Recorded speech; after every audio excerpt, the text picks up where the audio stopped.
Bismillahirrahmanirrahim. Assalamualaikum warahmatullahi wabarakatuh.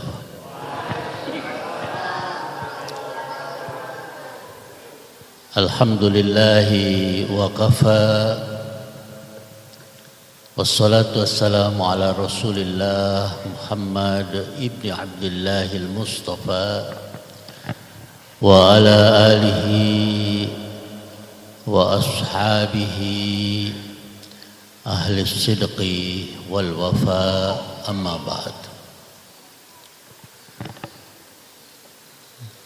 Al-Mukarram Al-Ustadz Haji Arifin Essos dan seluruh jajaran guru, ustadz, ustazah, santri dan santriah, pengurus yayasan, wali santri, dan semua yang berjuang di pesantren ini.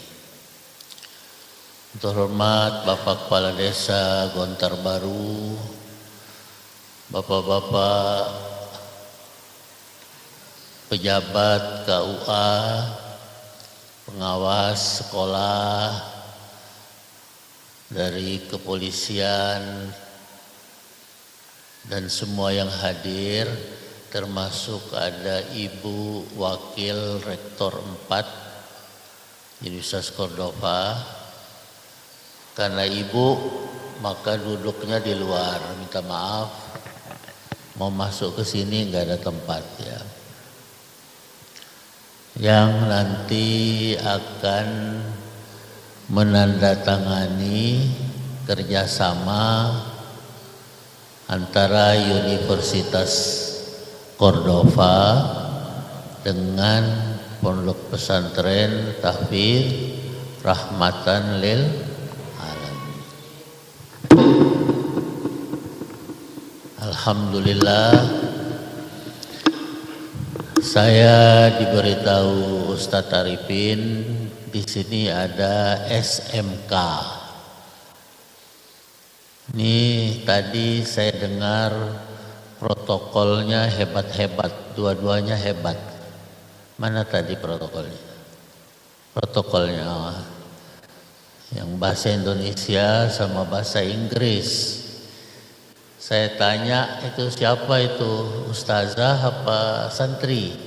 Ternyata masih santri ya, betul ya?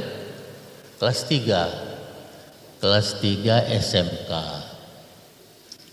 Jadi dua-duanya saya beri beasiswa di Universitas Cordova.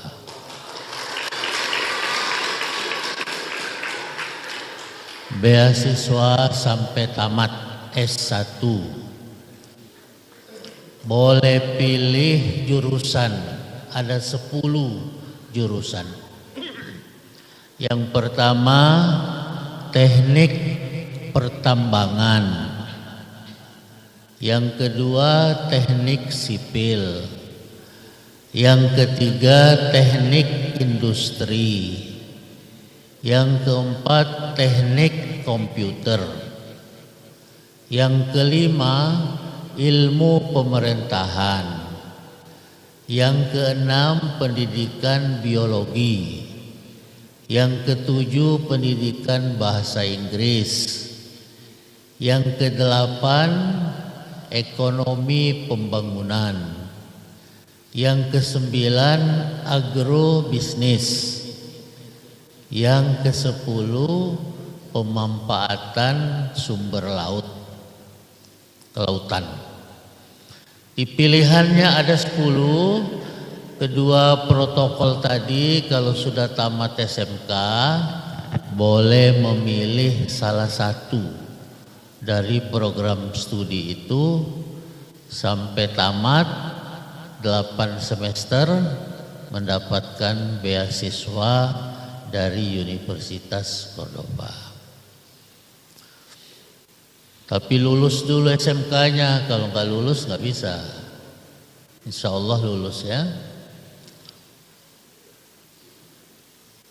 Dan mahasiswa-mahasiswi yang asalnya dari pondok-pondok pesantren itu kita asramakan.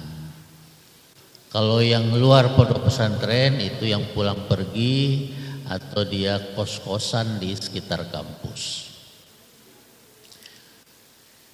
Sekarang ini alhamdulillah mahasiswa-mahasiswi Cordova sudah datang dari mana-mana. Yang paling barat dari Aceh, yang paling timur dari Papua. Dari barat sampai timur ada mahasiswanya. Yang belum ada dari Gontar Baru. Yang belum ada. Dari Sumatera, Kalimantan, Sulawesi, Jawa, Lombok, Maluku ada mahasiswa kita di Universitas Cordova. Alhamdulillah alumni Cordova juga sudah banyak di luar negeri melanjutkan S2 dan lain-lain. Ya. Ini informasi tentang Cordova dulu ya. Yang kedua, saya diminta oleh Ustadz Arifin mengisi tablik akbar. Saya bingung tablik akbar itu apa itu tablik akbar. Menurut saya tablik akbar itu harus bicara 1 jam lebih, 1,5 jam lah itu, baru cocok disebut tablik akbar. Padahal saya hanya akan bicara 10 menit, jadi nggak bisa jadi tablik akbar. Yang kedua, tablik akbar itu yang hadir minimal 2.000 orang. Nah, ini yang hadir mungkin ada 300-400, jadi belum bisa disebut tablik akbar. Yang keempat, tablik akbar itu penceramahnya harus pakai sorban yang panjang. Sorban saya ini pendek, jadi nggak cocok. Makanya saya nggak mau disuruh duduk di sini karena sorbannya pendek. Kalau sorbannya panjang saya baru mau. Yang ketiga, tablik akbar itu harus dihadiri oleh bupati minimal. Nah, ini Pak Bupatinya tidak hadir. Jadi mohon maaf, ini bukan tablik akbar. Ini hanya kultum, kuliah 7. Baik, saya mulai ya. Bismillahirrahmanirrahim.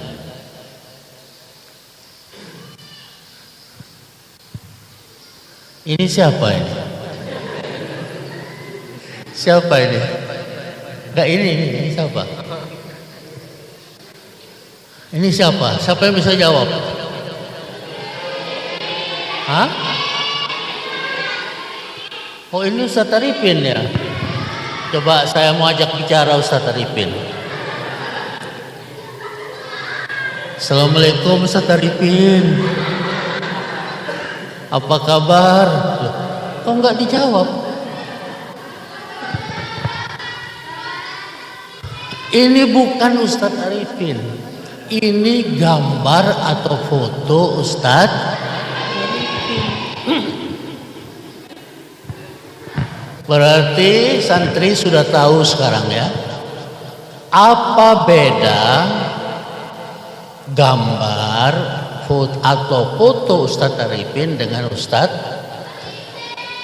Siapa yang tahu bedanya? Saya kasih uang, saya kasih hadiah. Siapa yang tahu bedanya? Ya. Berdiri. Siapa yang tahu tadi angkat tangan? Ayo bangun nak. Bangun ya. Apa bedanya? Apa bedanya? Ustadz Arifin bisa ngomong, fotonya nggak bisa. Ustadz Arifin bisa ngomong, fotonya nggak bisa ngomong. Ya, 100.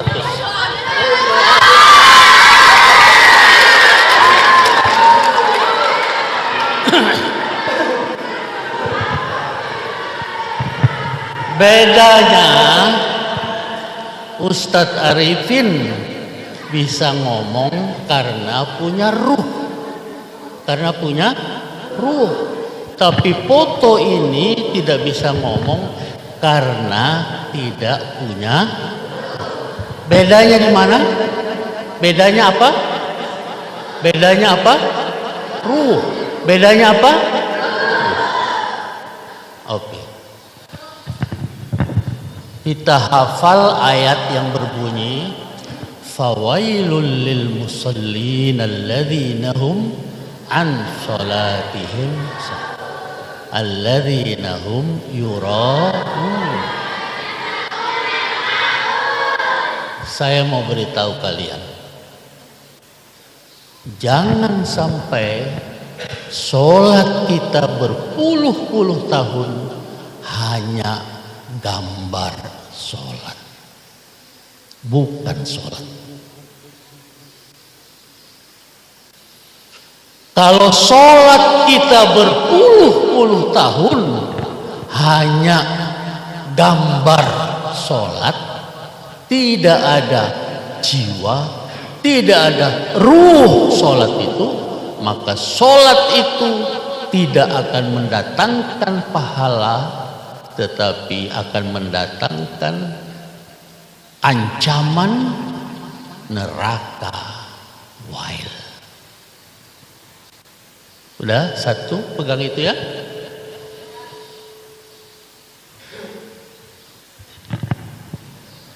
Jadi kalau berpuluh-puluh tahun kita sholat, hasilnya fawailul lil musallin, alangkah ruginya kita. Rugi apa rugi? Sangat rugi. Ada orang sholat dua orang. Coba berdiri nak, dua orang. Kamu berdiri. Sini nak. Sini. Kamu. Yang paling pinggir saya ambil. Berdiri aja, berdiri hadap kiblat. Hadap kiblat. Coba kamu takbiratul ihram. Takbiratul ihram saja. Allahu Akbar. Sholat. Ini sholat. Sampai ruku, sampai sujud, sampai duduk antara dua sujud, kemudian berdiri lagi, tasyahud awal, tasyahud akhir. Ini sholat. Nanti dulu. Bisa jadi ini betul dia melakukan sholat, tapi ada dua kemungkinan. Ini hanya gambar dari sholat atau sholat yang betul, yang mukhlis. Ya. Coba duduk tasyahud akhir. Duduk tasyahud akhir. Ini duduk tasyahud akhir. Coba salam. Assalamualaikum warahmatullahi wabarakatuh. Selesai. As-salatu, kalau kita mengikuti kaidah fikih, maka dikatakan as-salatu hiya aqwalun wa af'alun tuftatahu bit takbir wa tuhtatamu bit taslim. Menurut fikih, salat itu adalah perkataan dan perbuatan yang diawali dengan takbiratul ihram, diakhiri dengan sah. Itu definisi sholat fikih. Sahkah sholatnya? Sah. Syarat rukunnya dipenuhi, wudu, menghadap kiblat, niat, sah. Tapi diterimakah sholatnya itu? Wallahu a'lam. Kalau sholatnya itu hanya aqwal wa af'al, tuftatahu bitakbir wa tuftatamu bitaslim, belum tentu diterima. Kalau tidak ada ruh, tidak ada ruhnya. Ruhnya apa? Ruhnya itu disebut al-ikhlasu, ruhul amal. Apa ruhnya? Ruhnya itu namanya al-ikhlas. Al-ikhlas ruhul amal. Ikhlas itu ruhnya amal. Nah, ini sebelum pergi bagi dua nanti ya. Kamu kan nggak jawab apa-apa. Bagi dua ya. Udah, balik-balik.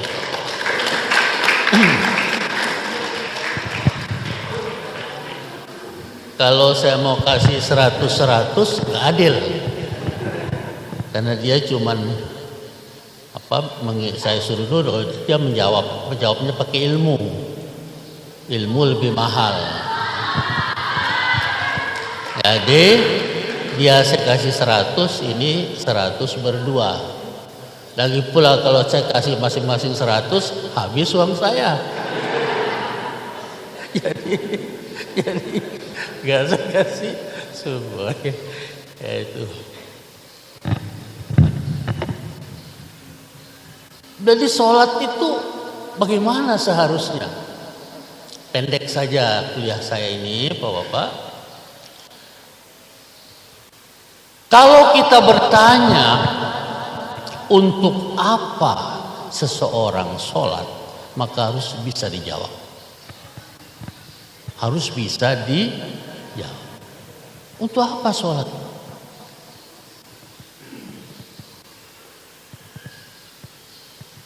Saya nggak mau tanya sana, nanti habis uang saya nanti. Saya jawab sendiri aja. Jawab sendiri aja. Apa yang membuat kita sholat? Ada 4. Ada 4 alasan kita sholat. Alasan yang pertama, menggugurkan kewajiban. Betul Pak ya? Sholat itu wajib. Wa aqimis sholat. Wa aqimis sholat. Wa aqimus sholat. Sholat itu wajib. Kalau kita tidak laksanakan, dosa. Ya kan? Ada kewajiban, maka kita sholat. Kalau kita sholat hanya menggugurkan kewajiban, itulah salah satu contoh sholat yang tidak punya ruh. Sahkah sholatnya? Sah. Kalau rukun wajib syaratnya dipenuhi. Diterimakah sholatnya? Itu yang masuk dalam fawailul lil musallin alladzina hum an sholatihim. Itu termasuk itu kalau berhenti di nomor 1. Betulkah kita sholat itu menggugurkan kewajiban? Betul. Bolehkah hanya itu alasannya? Tidak boleh. Kalau hanya itu, maka hasilnya fawailul lil musallin. Maka masuk kita ke tingkatan yang kedua. Tingkatan kedua Pak. Apa tingkatan keduanya? Kenapa kita sholat? Kita butuh pertolongan Allah dalam hidup kita. Iyyaka na'budu wa iyyaka nasta'in. Butuh kita Pak sholat. Ada sering kita dengar ceramah mengatakan, perbaiki sholatmu, maka Allah akan memperbaiki hidupmu. Itu betul. Betul. Perbaiki sholatmu, Allah akan memperbaiki hidupmu, Allah akan memperbaiki nasibmu, Allah akan memperbaiki takdirmu. Itu betul, betul. Kita butuh kepada Allah.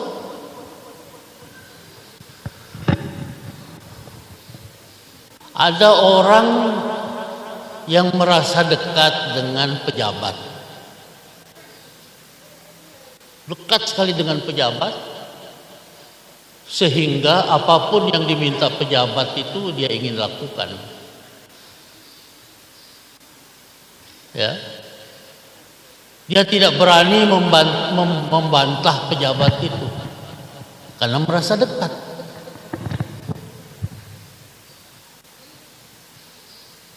Sekarang di Sumbawa Barat itu sedang rame kita bicara tentang minuman keras. Di zaman saya jadi bupati, ada asisten 2 menghadap. Dia bilang, Pak Bupati, tolong tanda tangan ini. Saya bilang, apa ini? Izin penjualan minuman keras.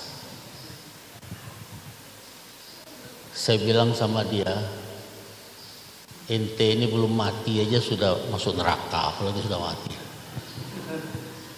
Saya nggak mau.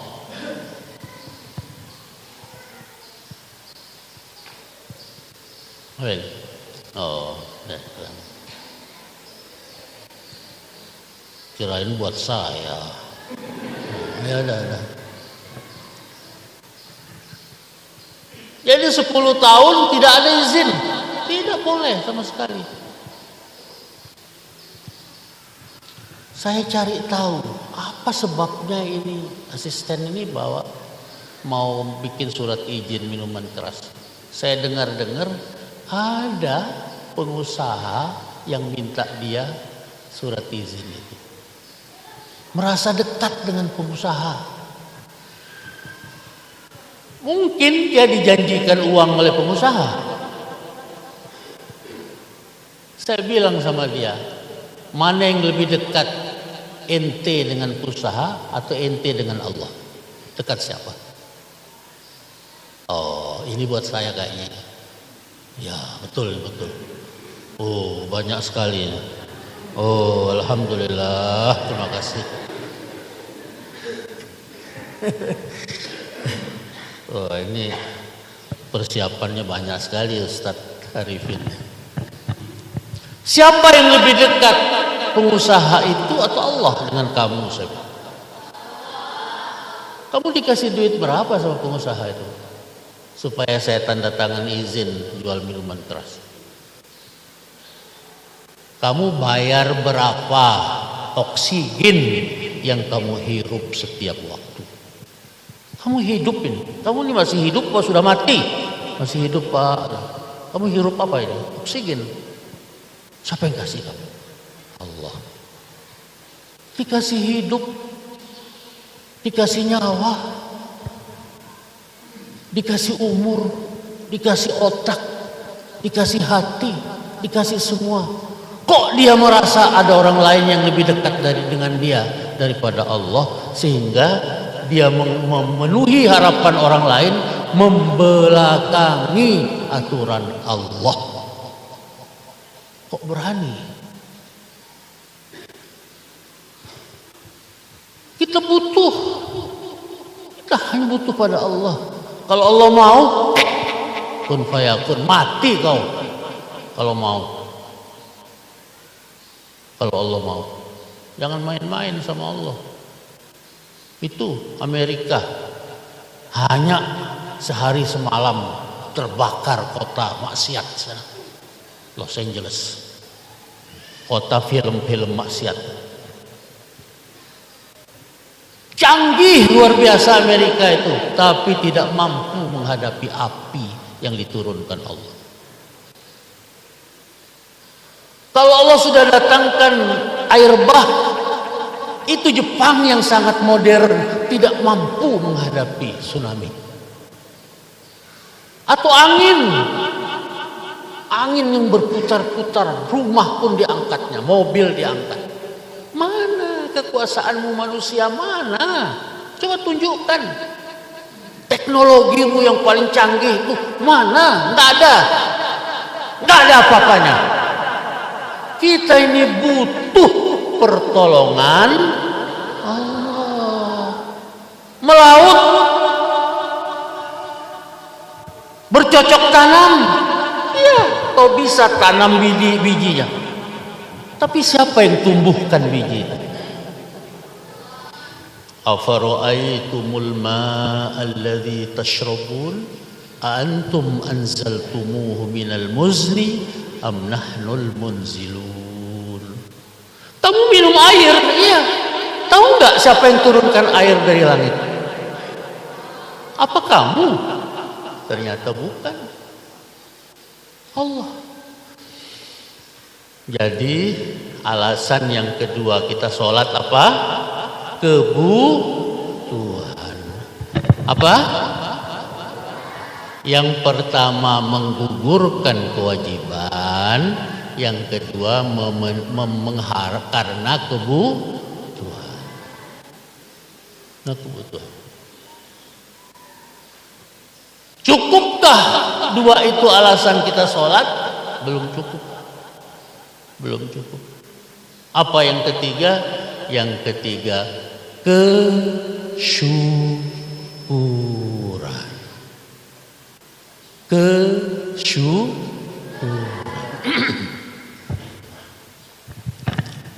Rasulullah SAW ditanya sama istri beliau Siti Aisyah, ya Rasulullah, aku kasihan melihat engkau sholat. Apa tidak terlalu capek kau sholat tahajud begitu panjang? Berdirinya panjang sekali. Sholat tahajud di rumahnya. Bukankah ya Rasul kau sudah pasti dijamin masuk surga? Kau maksum, dosa-dosamu pasti diampuni. Kau cari apa? Apa jawab Nabi?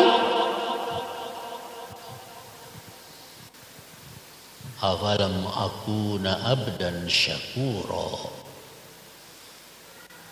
Apa aku tidak boleh menjadi hamba yang bersyukur? Syukur, Pak. Ya Allah, diberi umur, diberi badan, diberi sehat, terus kita sholat. Ini syukur. Sami'allahu liman hamidah, Rabbana walakal hamd, mil'as samawati wal ardh, wa mil'a ma syi'ta min syai'in ba'du.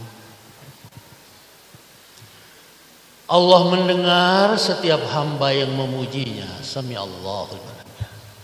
Rabbana walakal hamd. Ya Allah, segala puji bagimu.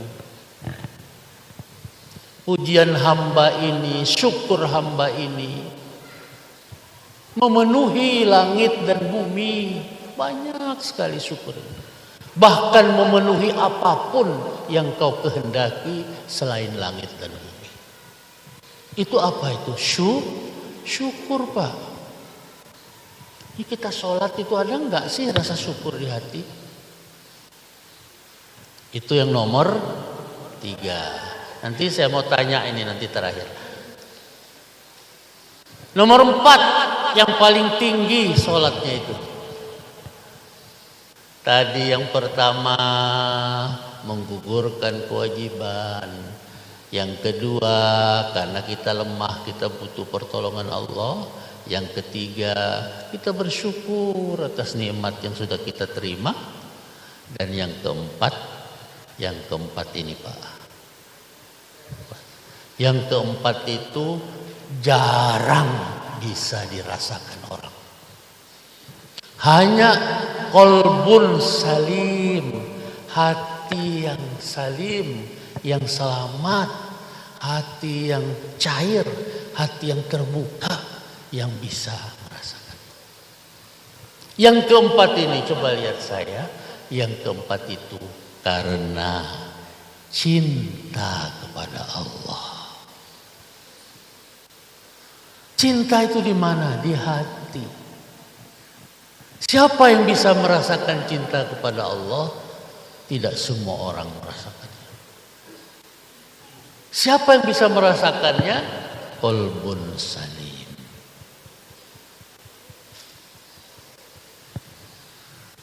Bagaimana agar hati kita menjadi sehat, tidak beku, tidak keras seperti batu, sehingga kita cinta kepada Allah? Wa aqimis sholata lidzikri.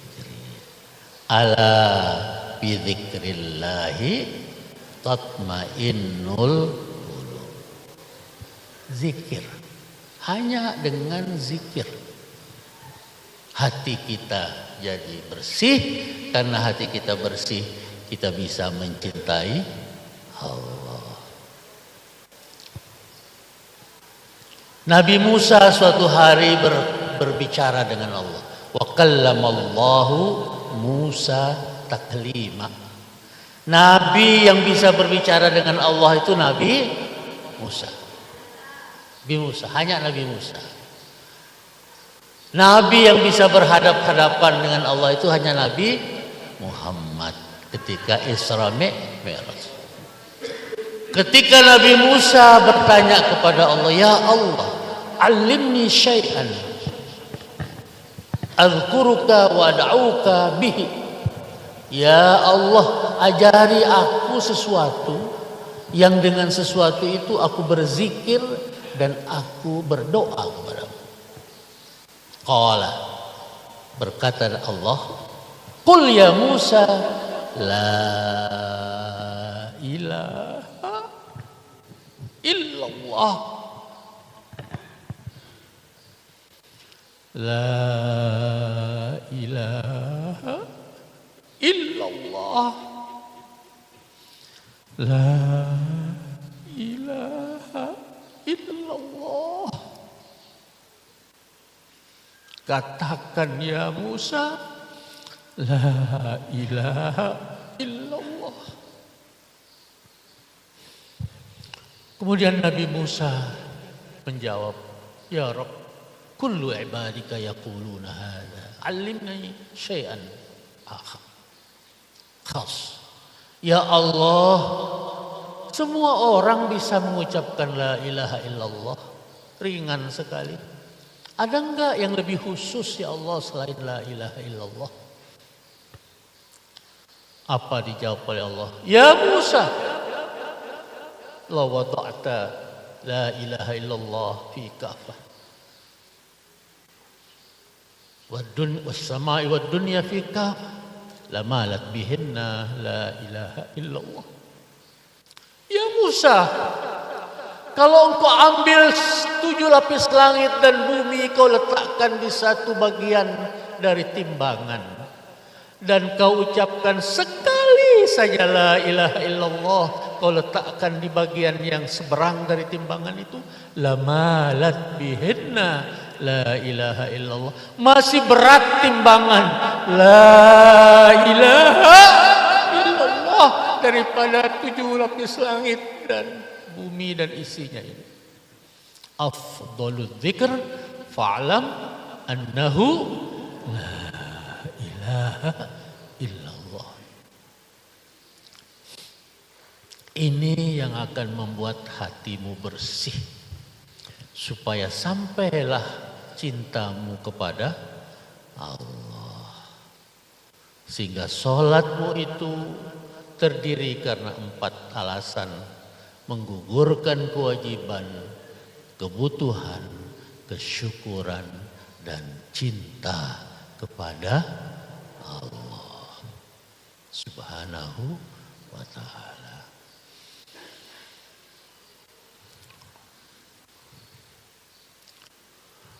Ya, buat kita yang awam, saya mungkin termasuk bapak-bapak, ada zikir yang disebut dengan zikir jahr, zikir dengan suara.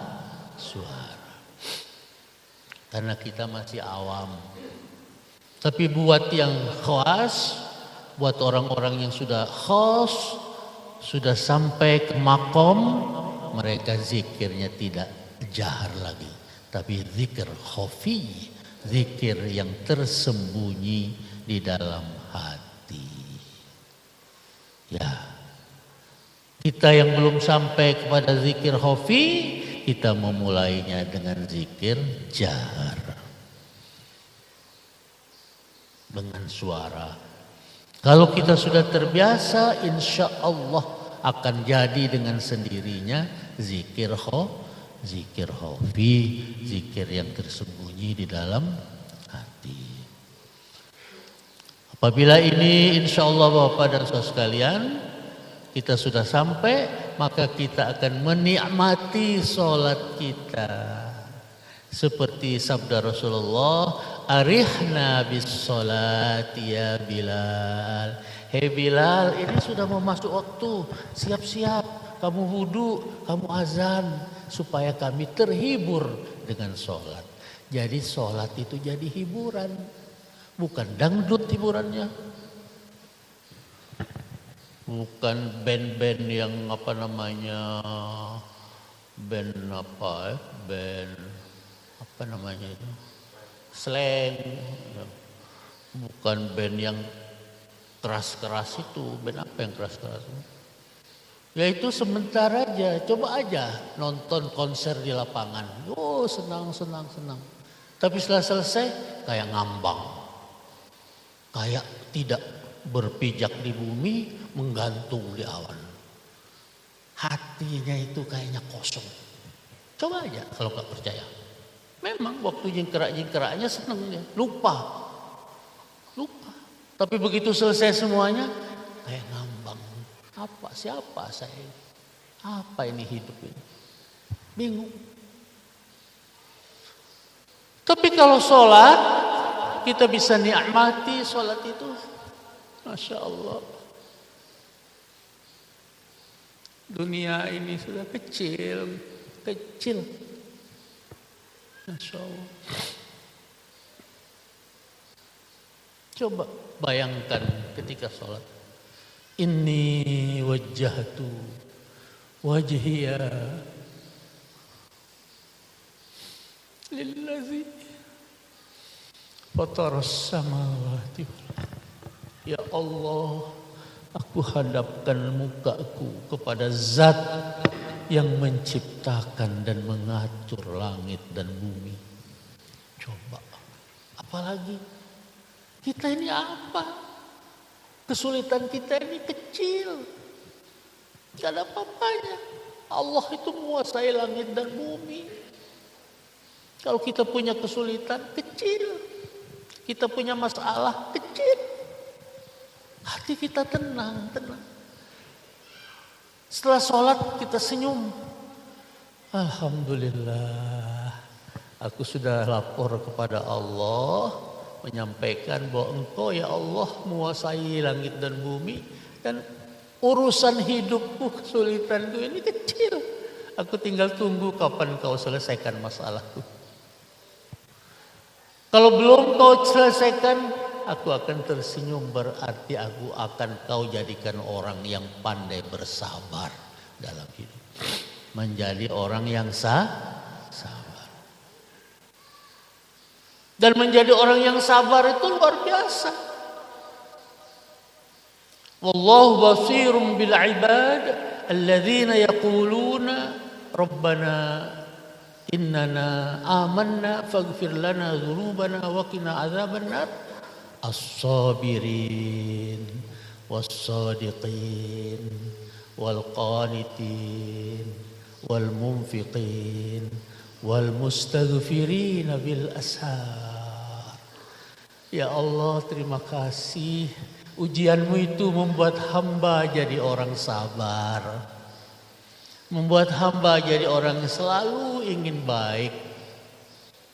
Biarlah orang lain tidak baik, tapi hamba ingin jadi orang baik. Menjadikan hamba qanitin yang taat beragama. Menjadikan hamba munfiqin yang selalu ingin memberi, berinfak di jalan Allah. Wal mustaghfirina bil ashar, dan menjadikan hamba beristighfar sebelum masuknya waktu subuh. Alhamdulillah. Jadi bapak-bapak, ibu sekalian, tolong 4 ini dibawa pulang ya. 1, menggugurkan kewajiban. Wa aqimis shalah, itu menggugurkan kewajiban. Yang kedua, kebutuhan. Iyyaka na'budu wa iyyaka nasta'in. Yang ketiga, kesyukuran. Kesyukuran, Masya Allah. Fadhkuruni ashkurkum washkuruli wala takfur. Huwallazi khalaqalakum ma fil ardi jami'an. Kita syukuri semua ini. Yang keempat, karena cinta kita kepada Allah, tapi hanya bisa dirasakan oleh orang yang hatinya bersih. Qalbun salim, syaratnya zikir la ilaha illallah. La ilaha illallah. Selain Allah tidak ada. Loyalitas kita hanya kepada Allah. Kita boleh berbuat apa saja, tapi tidak boleh melawan Allah. Jadi pejabat, jadi pengusaha, jadi anggota legislatif, jadi petani, boleh. Tapi jangan melawan Allah. Satu saja, jangan melawan Allah. Ketika Rasulullah, ini terakhir, sudah lebih dari 7 menit ini. Wah, sudah lebih 7 menit. Terakhir berarti ini. Ini kan bukan tablik akbar. Tablik akbar ya? Enggak. Ininya dihilangkan ya. Tablik kultum. Ini apa bacanya ini? Kultum. Coba baca. Tablik kultum. Coba baca. Tablik kultum.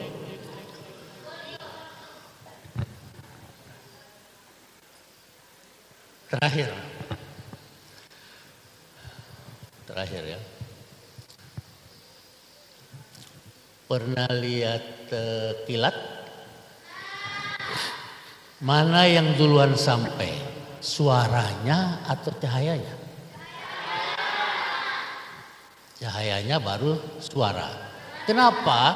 Karena cahaya itu kecepatannya 300.000 kilometer per detik. Jadi kalau ada cahaya jaraknya 300 kilometer dengan kita, maka dalam 1 detik cahaya itu sampai. Tetapi suara sampainya itu 331 meter per detik. Jadi kalau dari sini ke sana ada lapangan, luasnya, panjangnya itu 331 meter. Kalau ada orang belah bambu di sana atau potong bambu, tek, dalam 1 detik suara itu sampai ke sini. Ya. Kalau jaraknya 331 meter. Tapi kalau cahaya itu jarak per detik itu 300.000 kilometer. Ya. Nah, apa kendaraan Nabi ketika Isra Mi'raj? Namanya apa?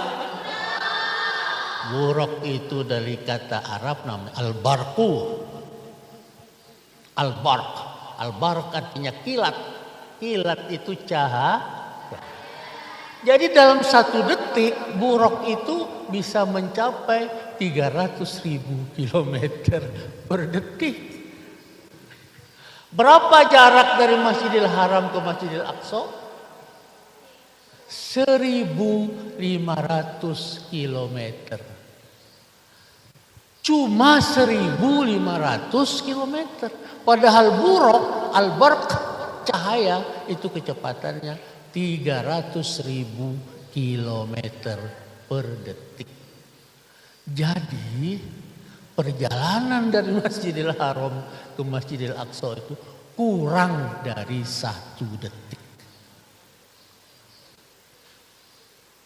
Kurang dari 1 detik itu Pak. Apalagi Allah berfirman, Subhanalladzi asra. Diperjalankan. Bukan Nabi Muhammad yang jalan, tapi Allah memperjalankan. Kurang dari 1 detik Pak. Isra-nya itu. Baru Mi'raj naik ke atas. Ini naik ke atas ini sampai sekarang ilmu pengetahuan dan teknologi itu belum menemukan lewat mana Nabi lewat. Pada tahun 1990-an ada seorang ilmuwan namanya Hubble. Dia menciptakan satu teleskop namanya teleskop Hubble. Apa yang dilihat oleh Hubble itu? Dia lihat ada lubang-lubang hitam bilang itu. Disebut dengan black hole. Black hole itu artinya lubang hitam. Ada lubang hitam yang sangat besar yang disebut dengan supermassive black hole. SPBH. Supermassive black hole. Dari sekian banyak black hole, lubang-lubang hitam itu ada satu yang paling besar. Dan semua bintang kalau dia disedot oleh black hole, dia tidak bisa kembali lagi. Ilmu pengetahuan belum bisa menjangkau itu. Tapi saya hanya menduga itulah jalan Rasulullah menuju langit ketujuh. Hanya Rasulullah yang bisa kembali. Selain Rasulullah enggak ada yang bisa.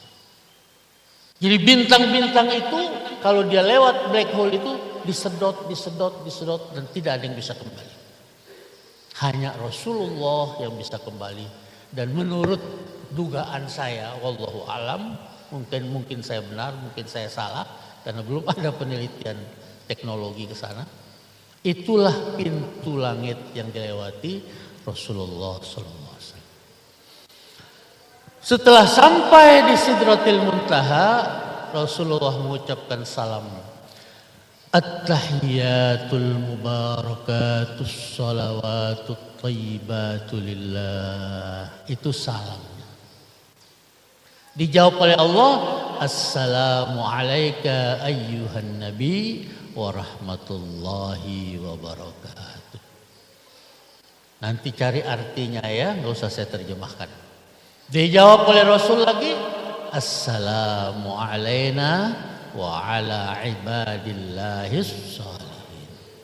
Baru disambut oleh seluruh malaikat yang ada, Asyhadu an la ilaha illallah wa asyhadu anna Muhammadar Rasulullah. Di salat kita pada tasyahud akhir adalah pengulangan apa yang dialami oleh Rasulullah, memberi salam, dijawab lagi, dan kemudian sambutan dari seluruh malaikat. Alhamdulillah, mudah-mudahan Allah beri kita kekuatan untuk bisa mencintai Allah Subhanahu wa taala dalam salat kita. Mohon maaf. Assalamualaikum warahmatullahi wabarakatuh.